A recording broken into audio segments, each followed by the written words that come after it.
Hello and welcome to Paul on Politics. Now, while Scotland has it and Wales has it, England has not as yet been gripped by devolution fever.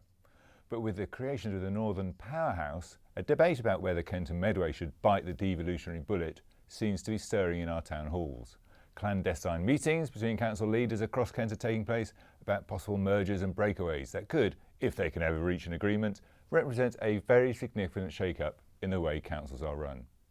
If there are changes to the existing two-tier system involving Kent County Council and the surrounding districts and boroughs, will we see a dignified, conscious decoupling or a prolonged and acrimonious divorce? And where might Medway, which already has Home Rule as a unitary, fit in? With me on the sofa to discuss this are the leader of Medway Council, Alan Jarrett, and Ukip County Councillor Mike Baldock. Welcome to both of you. We will also be taking a look at the government's plan to convert every school into an academy by 2020, which has sparked fury amongst Conservative-run councils. But first, Sarah Bose reports on whether it is time for Kent to embrace devolution. Would you say you're happy with the services provided by your local council? Well, things could be changing as 5 East Kent councils discuss the idea of joining forces. Canterbury, Shepway, Dover, Thanet and Ashford are in talks of whether to combine forces and create a super council.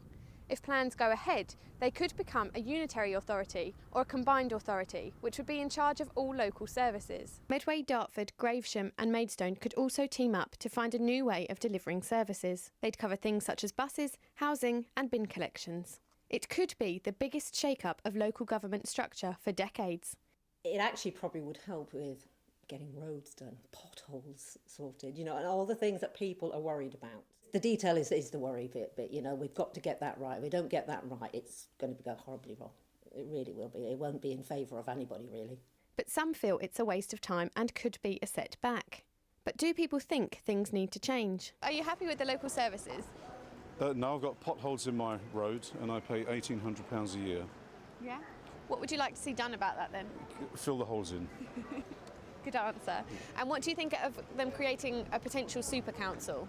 Well, I don't know enough about it, so I can't give an informed opinion, to be frank. You are unhappy with the bus services. Do you know who you would contact? Well, I guess I'd contact the local council at the Civic Centre. Yep. And do you know what type of council Ashford has? Yes, it's a borough council. Yeah. And are you happy with the services they offer? Most of them, yes. I would love another wheelie bin without having to pay the extra. But apart from that, yeah, I'm mostly satisfied. I pay about £189 and all I think I get is 3 bags for my rubbish. And now they want to charge us for our to dump things, I heard this morning as well. So yeah, £20 to dump things, and yeah, council tax is quite high. Well, regardless of who picks up the rubbish and who dumps it, it's clear the people of Kent are hoping something will change. Well, Alan Jarrett's mixed views there about whether there should be a reorganisation in Kent. Isn't the county and Medway losing grip on this and falling behind other authorities? We know the government's signing off deals on devolution. Why isn't Kent getting any of this? Well, I think it's a question of timing, isn't it? Because there's often comparisons made with the Northern Powerhouse, but what people seem to have lost sight of is actually that's been 10 years in the making. That hasn't just happened over the last few months, and where certainly we are with Medway, we're talking to some of the districts and also to KCC, is to see what is possible in terms of what offers may come down from central government, what local authorities might do in return, because there's a quid pro quo involved, and these discussions are complicated and varied. And we're having those at the moment. The situation is quite fluid. You're a part of a unitary authority. What are the advantages, as far as you're concerned, of having a single council delivering all services? For residents, I think there's absolute clarity about who does what. Basically, a unitary like Medway, it provides all the services from top to bottom. There's absolute clarity. We're a one-stop shop for everything. Everyone understands that, knows that. We're in charge of our own destiny. We're a strategic authority. And I think it is, for me, it's the effective model of local government. Do you think there's a better way for the rest of Kent to be organised? Would you like to see Kent split up into several unitary authorities? I don't think that's for me to say. I think it's for colleagues to think that through. Certainly the work that I've been doing with colleagues, district leaders of Swale, Dartford, Gravesham and Maidstone is talking through what we could do at what I've termed a sub-unitary level, how we can work together more closely and cooperate more closely without actually taking the step towards unitary. In North Kent, we've not been discussing unitary at all. Now, whether others have, I don't know. That's a matter for them. Let's bring in Mike Baldock. Mike Baldock, you're not keen on any reorganisation at all. Why not?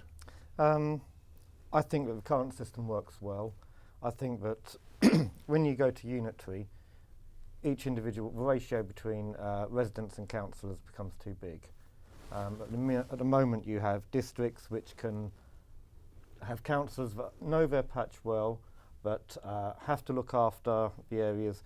And Swale has an average of 2,000 to 2,500 residents per councillor. Well, George Osborne's offering lots of goodies to councils if they combine. So are we turning our back on getting some extra money from the government, which would be a bit unusual? Well, extra money tends to come with extra responsibilities, and the money then doesn't pay for the extra responsibilities. So that's a bit of a two-edged sword. I'm more all for Kent, as a county council, having more responsibilities from London, providing we have the ability to pay for them, and for the delineation between what the county does and the districts do to be made clearer. But you still need a strategic, overarching body, which county... Well, your view is not dissimilar to Paul Carter, the leader of Kent County Council, who's dead set against any attempt to carve up Kent into different combined authorities and units. Let's hear what Paul Carter had to say about this. In my view, there is a big prize to be won for local government, and there is, more importantly, a big prize for our residents and businesses if we can help and shape and deliver improved public services at less cost. It's a win for all. Alan Jarrett, given the dire financial circumstances councils find themselves in, doesn't it make sense for them to combine to provide jointly some of the services which they provide separately? Yeah, well, there are various ways of doing that. You could do that by combining formally, you could do it through informal arrangements, and I think that they're the discussions we're having at the moment. I think it's important just to clarify this point about connectivity that Mike just made, with the suggestion that unitary councillors are remote from their communities, which is absolutely not the case. In Medway we have about 3,500 electors per councillor. We too are in touch with our communities. The big difference is we can actually deliver all the services with absolute clarity and precision for our electors. Mike Baldock, there's an awful lot of councillors in Kent and Medway, costing the taxpayer several £1 million each year. You know, a combined authority might cut some of the costs of supporting councillors. If you cut the number of councillors you have, you actually cut representation for the people. Now, this disconnect between voters and their councillors has come about because there are safe seats and voters, councillors have forgotten that they represent voters. That's not going to change under a unitary system. What we have to do is actually have councillors that are accountable to people, and you do that by having councillors accountable to a smaller amount of electorate. It looks like it could be pretty messy all round. Doesn't Kent need a kind of pan-Kent idea rather than lots of different councillors talking to each other about we'll do this and you'll do that and splitting up the county into different areas? Alan, quickly on that. A whole Kent solution would clearly be better. Speaking from Medway's perspective, Medway is a unitary, it's not ruled over by anyone else, and that's a situation that we in Medway have no intention of agreeing to change. A whole Kent solution will clearly be better, and it will probably be favoured by government. However, as these negotiations and discussions unfold, we'll see what offer we may be able to make to government and how government will react to that. Okay, well, thank you for that. Let's move on to look at another controversial issue that is causing concern in Kent. It's been touted as one of the most far-reaching reforms in education for a generation. But the government is facing mounting opposition to its plan to force every school to become an academy by 2020. And the backlash is strongest amongst local Conservatives, who are in revolt and say the academy programme is still unproven. Jackie Gordon reports on reaction to the idea. Academies are back making headlines again after Chancellor George Osborne announced plans to transform state schools. Critics claim academies lack accountability, while those in support suggest they thrive without the interference of local authorities, especially when it comes to money. The schools are state-funded and independent. They can make up their own term times and are overseen by individual charities known as academy trusts. Academies have complete control over curriculum and the allocation of their budget, although the same rules apply to state schools when it comes to admissions, extra help and punishment. Now, the government have plans to turn all schools into academies by 2020, such as this one behind me in Folkestone, making room for extracurricular activities and more school places. While the move clearly has its benefits, Christine Dickinson of the National Union of Teachers has her reservations. Academies are not publicly accountable. The local education authority or local authority is. So they're not democratic. We're ending up, for example, in Folkestone, a great example, there is now only going to be one school and it's an academy. No choice. This present move to academise absolutely every school is disastrous. The transformation allows room in the budget for every child in Kent and across the UK to receive an additional 5 hours of extracurricular activities. The move will also see the end to the traditional 3:30 p.m. finish, something which has proved successful in other Kentish academies. Peter Reid runs the Kent Independent Education Advice Service and believes the current model of academies provides a good template for even more. Here in Kent and Medway, we've got a very, very mixed patch, certainly.